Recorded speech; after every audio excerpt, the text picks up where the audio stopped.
Evolution is a dying religion surviving only on tax dollars. Evolution theory is positively anti-science. There's not a shred of real evidence to support any of the theories except oft-repeat and lies. All right, we have Kent Hovind on the line. He's talking to Nico right now. We're going to put on the board and go to him as soon as they're ready. He is a political prisoner, and he'll only have 15 minutes on the line with us. We're going to go to Kent Hovind right now. Political prisoner, more than a decade in prison, indicted under structuring that the New York Times will put on screen. Last year admitted is a total criminal fraud. Hearings last month in Congress admitting it's incredible. You simply take money out of your own bank account as cash, and they claim that you're trying to steal money and launder it, and then they put a preacher who reached over 1 billion people in 30-plus languages, exposing the myth of modern Darwinism as a socialist religion. And the left loves the fact he's in prison. They have all these shows about it. And now they're targeting Christians by the tens of thousands with the IRS. If we don't get past the fear and stand up against them, they're going to come for everybody. Mr. Hovind, you're a hero for the First Amendment, and you're a hero for alternative history. And it's not illegal to do that, but evidently in your case it is. You're a political prisoner. We know we've only got about 12 minutes left with you, so you've got the floor. Well, thank you so much, sir. It's an honor. I've loved your program for years.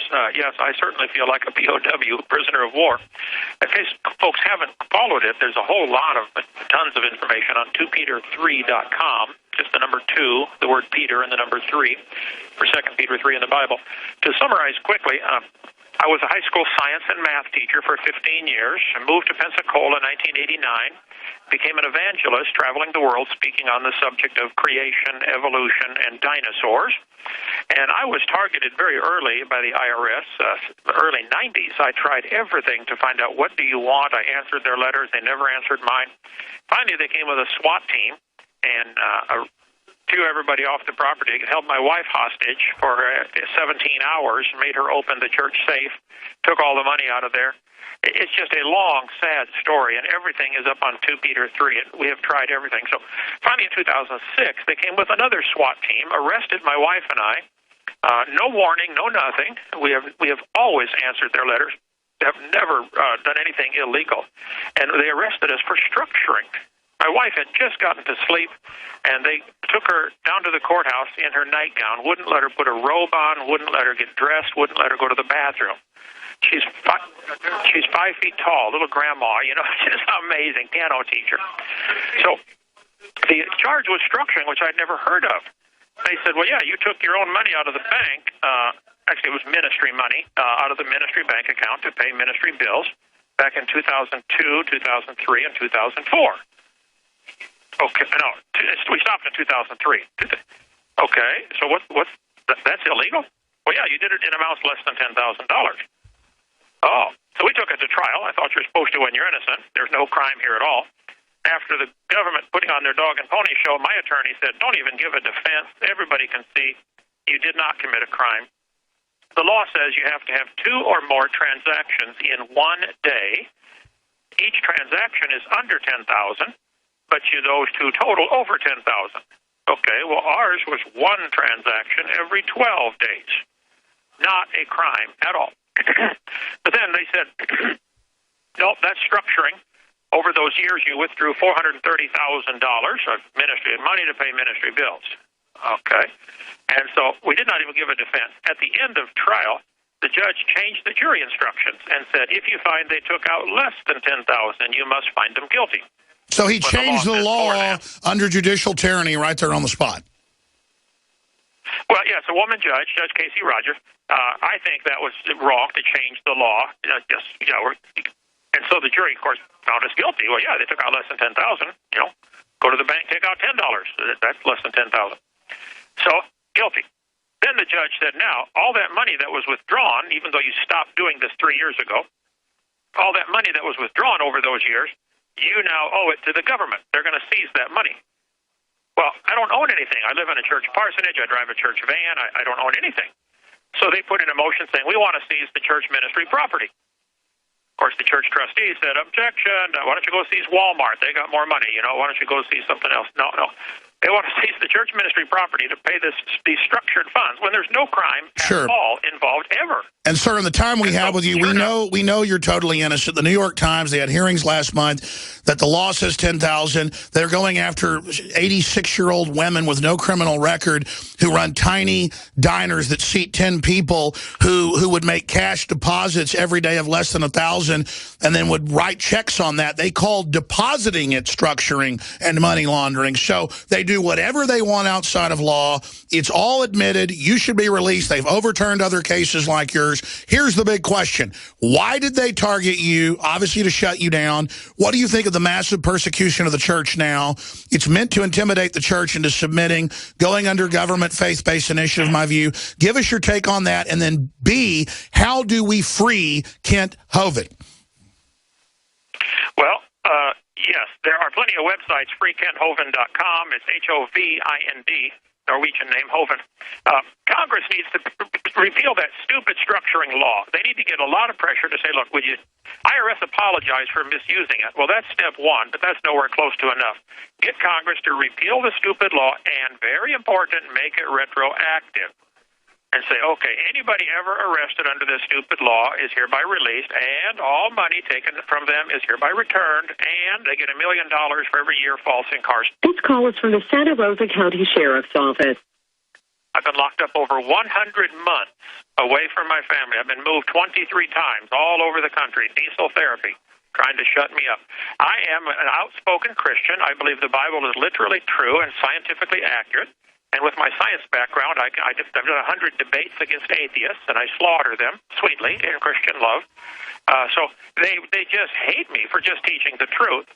And there are thousands of anti-Hovind websites. They are totalitarian scum. This just proves it. They're the opposite of liberals. And your case, you're such a gentleman. You're so sweet. You reached 1 billion people. You were a superstar who was very humble. You just come across as a total Boy Scout.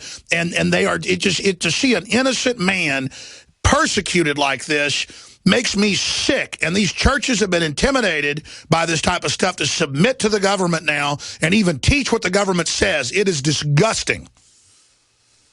I'm sorry, go ahead. To make it even worse, a year ago, I filed a perfectly legitimate lawsuit against the Bureau of Prisons for keeping my legal box and hindering me from filing my motions. And I filed a perfectly lawful lis pendens, a litigation pending, which says, hey, because they wanted to sell the church property. They did. They already did. And now they're coming after you for pro se activity. Tell folks about that. Yeah, they wanted it. I just finished trial last Friday. They came after me again, a 2-week trial, saying, you face another 100 years in prison for filing this lis pendens and for contempt of court, which is insane.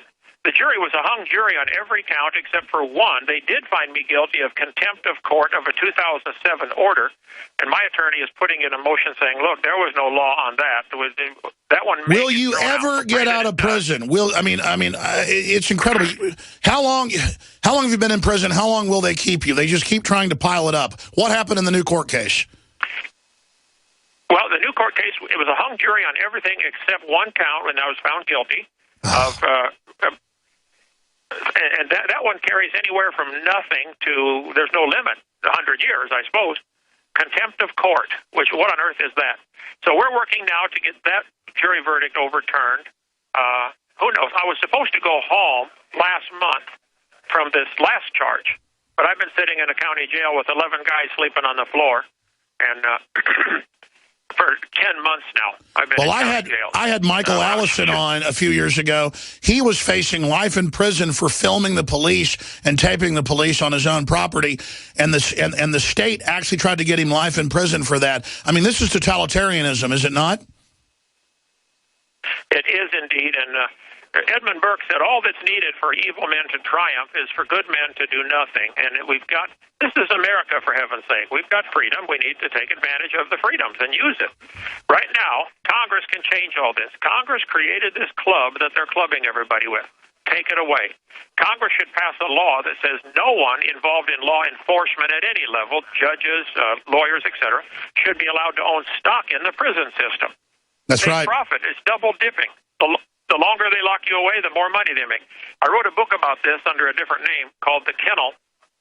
It's up on Lulu.com and on 2Peter3.com. It exposes the evil.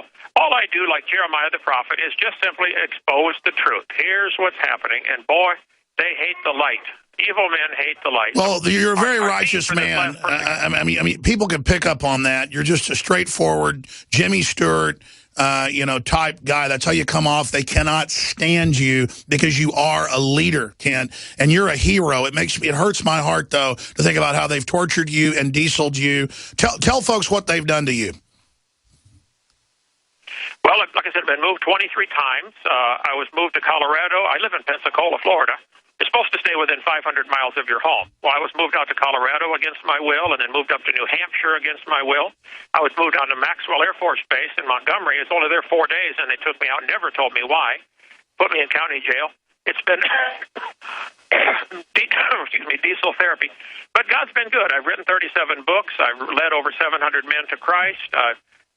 Half the Bible is written from prison or by people who've been in captivity or prison. So God uses it. It's coming to everybody. If you stand true for the Lord, it's coming. So just get ready for it. It's been a blessing in 1,000 ways. It's been hard. I have an 8-year-old grandson that I've never held in freedom. Never. He was born 2 months after I came to prison. I should have gone home last month. I could go home today if they overturned this one count. But this call is from the Santa Rosa County Sheriff's Office. Yeah, I love the Lord. I love my country. I'm trying to help. And I think all the stuff we have posted on 2 Peter 3 would help. The thing they fear the most is light. And all Gideon had in the book of Judges was 2 weapons, light and noise. Shine the light, make a lot of noise. And the enemy started fighting each other. That's what I'm praying here. The IRS agents in my case need to be completely investigated, start to finish. The judges need to be completely investigated. If they did nothing wrong, okay. But Congress impeaches judges if they don't rule according to good behavior. They rarely do that. But the Constitution says they're appointed for life during good behavior. Okay, well, check the case out. Well, Ken, I get tears in my eyes, not so much for you, but for all the other innocents they're persecuting, for the unborn, for the fact of how they don't have death lists for our veterans of do not treat and nobody gets in trouble. The evil is intensifying. Is our country beginning to come under judgment? I fear it is, brother. If any country ever deserved the judgment of God, it's America. We had a wonderful founding, amazing blessings from God, and we have spit in his face, and we've done so many things against his law that I fear. Well, the Bible says, for the transgression of the land, many are the princes thereof. Because we're wicked, we've got this huge bureaucracy. So God's giving us what we deserve, and it's sad. So I appreciate what you guys do to try to turn it around. I'm in the same boat. I think righteousness exalts a nation, but sin is a reproach to any people.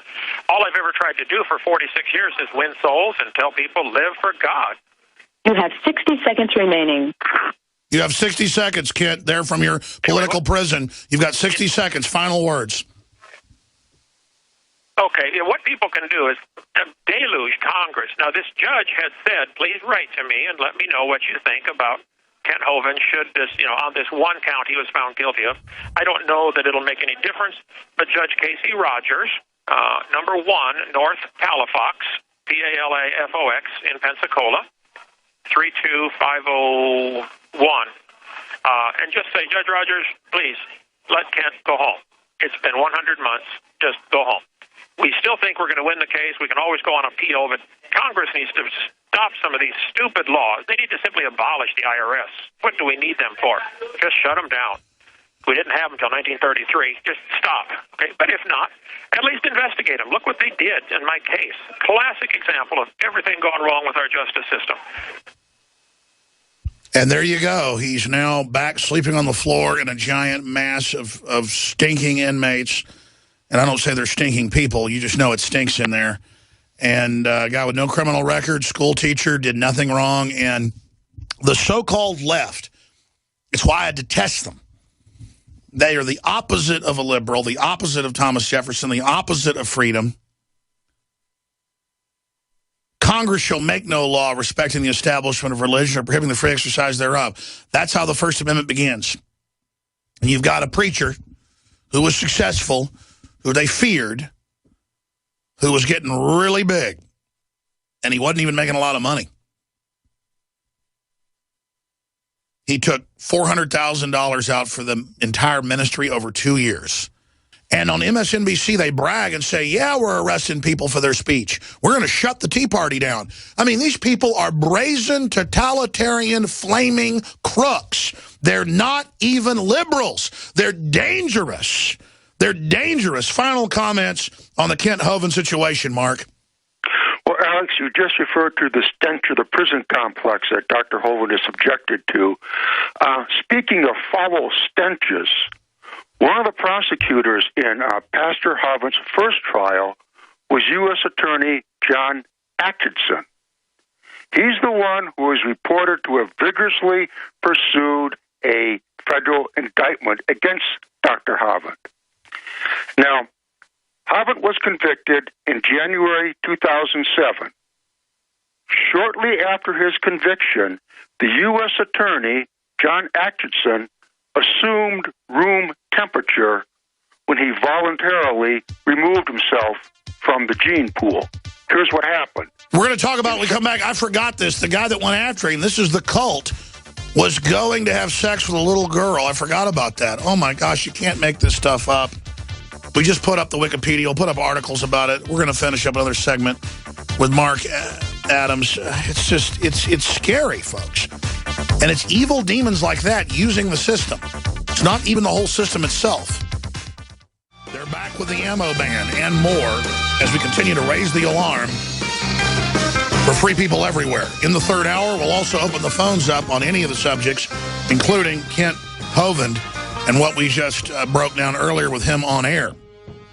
Mark Adams is a champion and working with former Congressman Henson, who's too ill to go on air, to write a book and expose all of this. But there's hearings in Congress. This stuff is serious. The IRS admits they put innocent people in prison. They claim they're going to stop.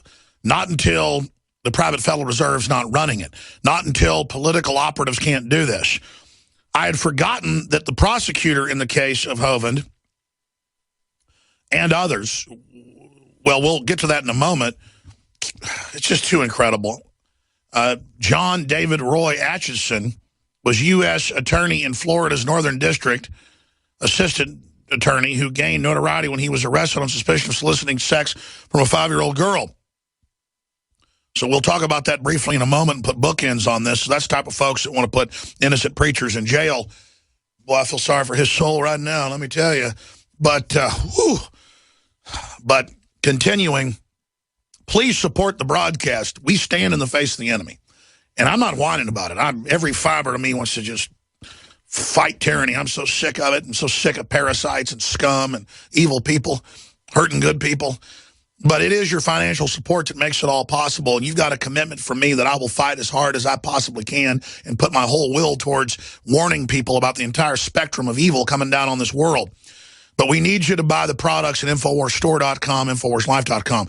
And I said earlier, promo code SUPER to get 10% off everything at InfoWarsStore.com. We've never done 10% off everything if memory serves. Never.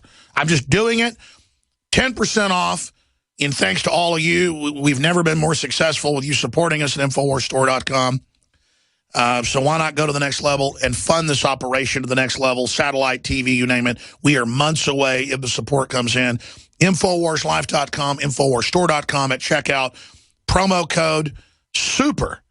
And you get 10% off stuff already discounted like DNA Force, 30% off. Or a free bottle of the Ancient Defense when you get it with the X2 Nation Iodine. Well, there's 10% off that. 10% off already with the discounts.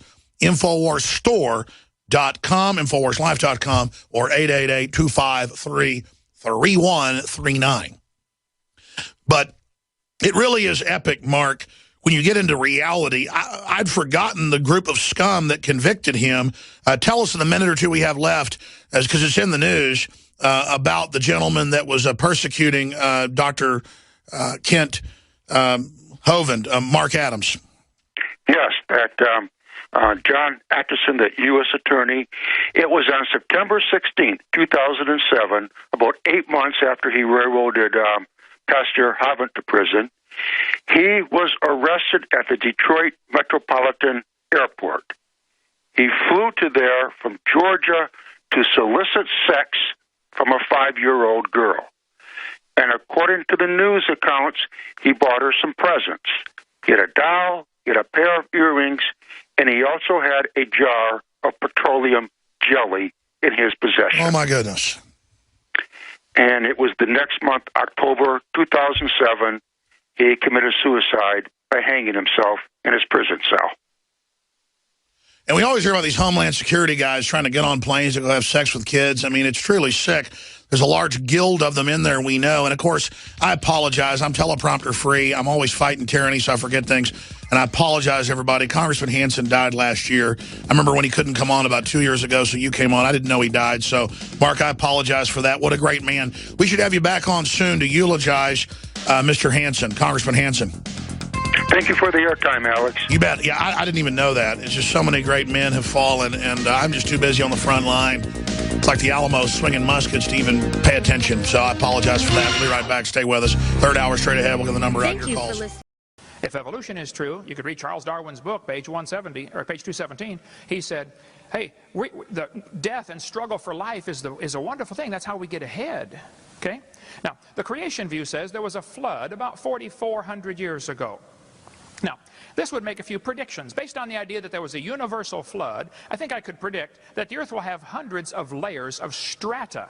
Floods automatically do that. Moving water sorts particles in all sorts of layers. You can get a jar of dirt, add some water to it, and shake it up and set it down, and in 20 seconds you'll have layers forming in your jar. Moving water automatically sorts particles. It's called hydrologic sorting. You engineers ought to know about that.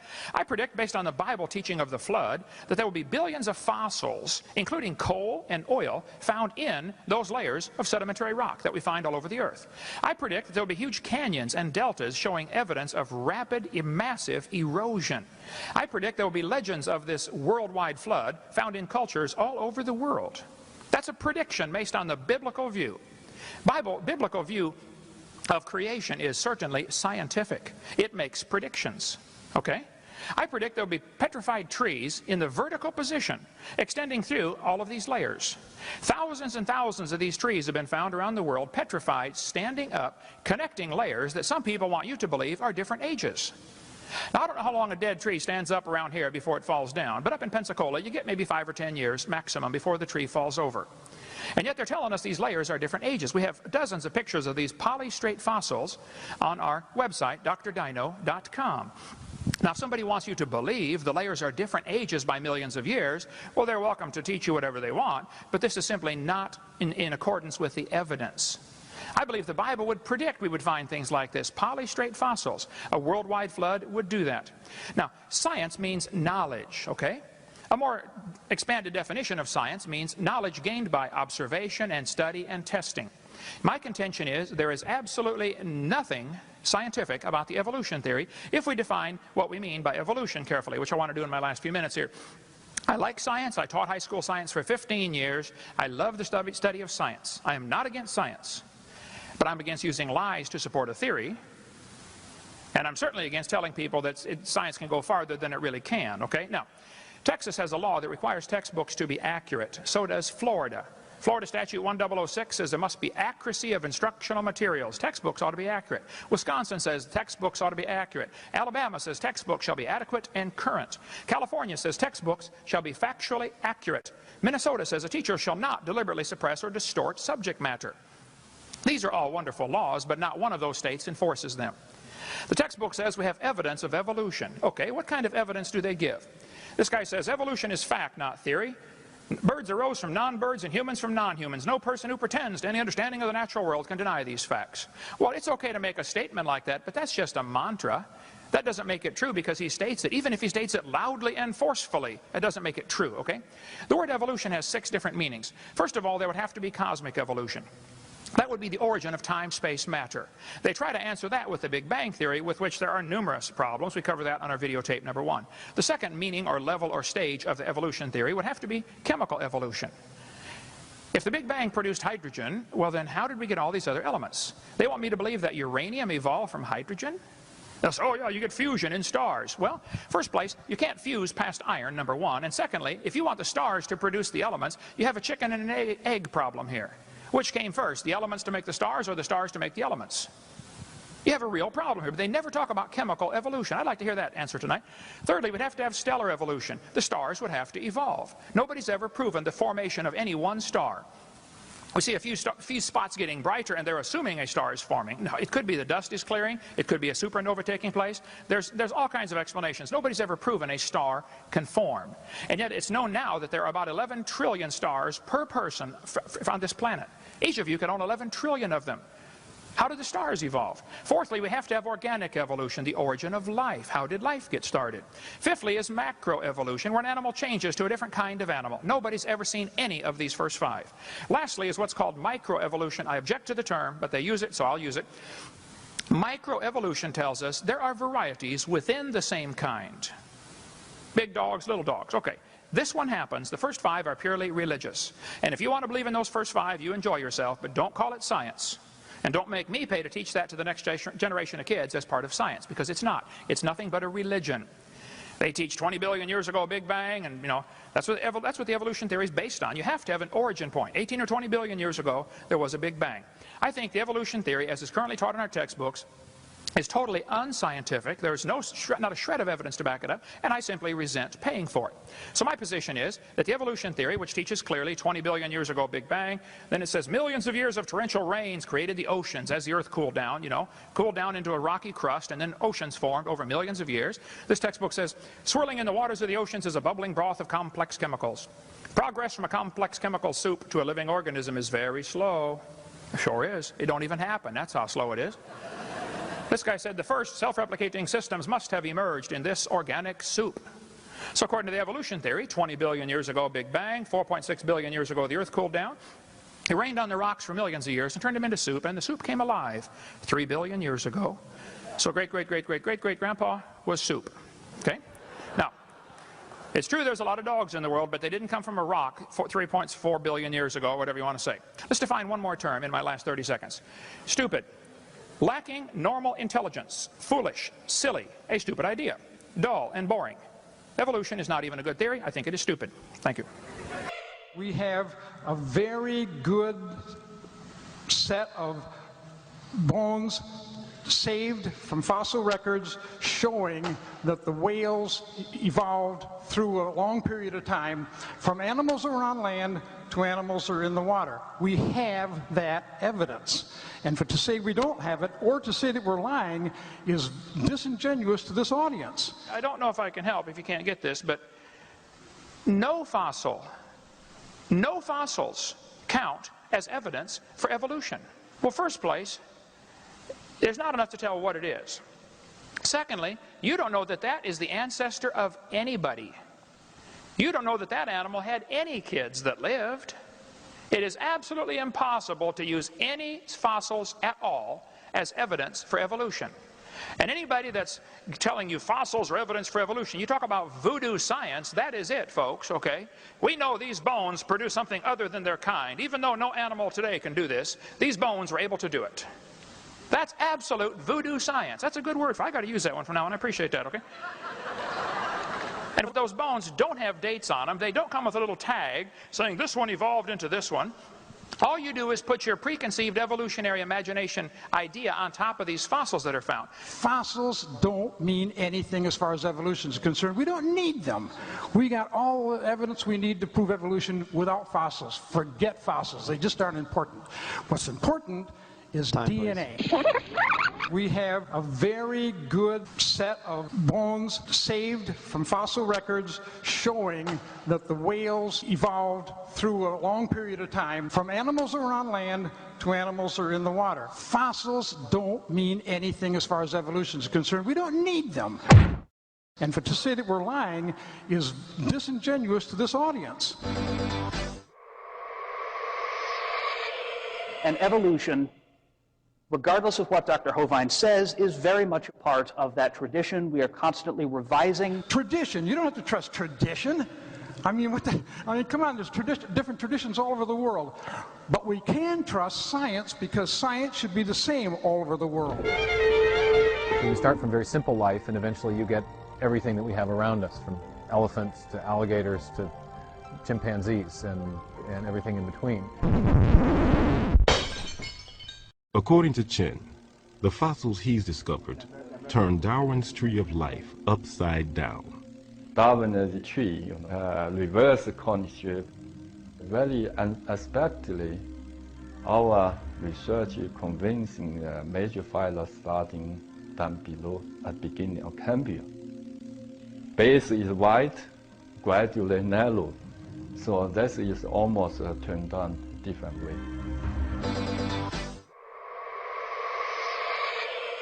Hi, Dr. Hovind. Hi, I forgot your name now. What is it? My name is Michelle Markstein, and I'm a postdoctoral fellow here in the Integrative Biology Department. I have a PhD in genetics. Here's an interesting fact.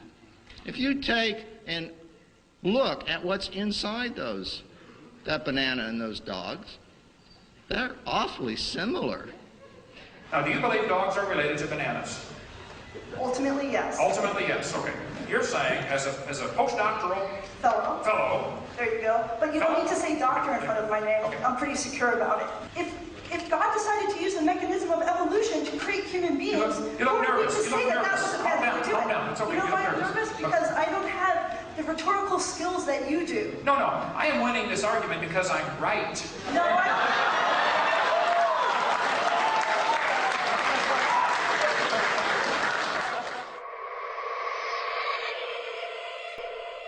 What evolution do we have? What can we see? What examples do we have of evolution, regardless of the conditions, fast or slow? Please name your best one. Well, we talk to the fossil record, right? We talk to the obvious existence of extinct and ancient life forms that have all the appearance, unless you believe a very complicated conspiracy theory, they have all the appearance of being millions of years old, right? So the fossil record, the more we fill it in, the more complete it becomes and the more powerful it becomes as evidence for evolution. Fossils don't prove evolution. Fossils don't mean anything as far as evolution is concerned. We don't need them. If people have lower back pain, that would not be proof of an ape-like ancestor, and that would be the opposite of evolution. No, it would not be the opposite of evolution. Yes, it is. I would love to explain why it's not. Okay, where's an example of where we're gaining something new? We're gaining the ability to walk on two legs and thus have two appendages free to hold things. Who taught you that? And why did you believe it? I didn't teach you that. Now, I gotta come here more often. That's just what I need. Okay. I'll come here as often as you can find somebody to debate me, brother. You can call me. You all know that evolution argues that we share a common ancestor with the great apes, the chimpanzee, the gorilla, and the orangutan. Well, if that's true, there should be genetic similarities, and in fact there are. So we have 46, they all have 48. That's very interesting. I would say I believe in a designer, but you know what? I don't believe in a deceptive one. I don't believe in one who would do this to try to fool us. And therefore, I think this is authentic, and it tells us something about our ancestry. Number of chromosomes is an interesting study. It is indeed true that chimps have 48, humans have 46. Tobacco also has 48.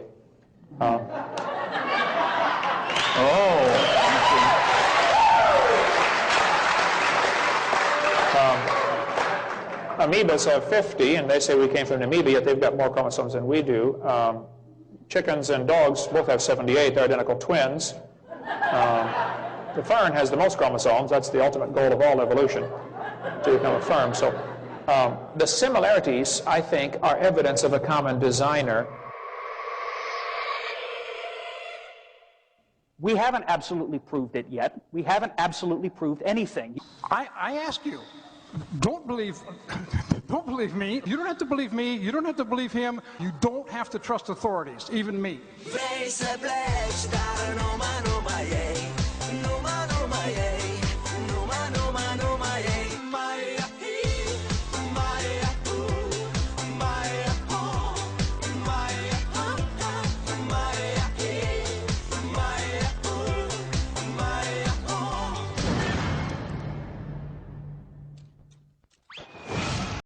I would encourage you students to open your mind just a little bit and think about possibly, it could be, just like when people were taught the earth was flat and later they found out, oops, that's wrong. And somebody taught, oh, well, big rocks fall faster than little rocks because Aristotle says so. That was taught for 2,000 years, and it's wrong. And some of you are being taught in this university that you evolved from a rock 4.6 billion years ago. Well, it's wrong. You were designed by an all-wise, super-intelligent creator who loves you and would like to forgive your sin and take you to heaven, but if you want to go to hell, that's your business, okay?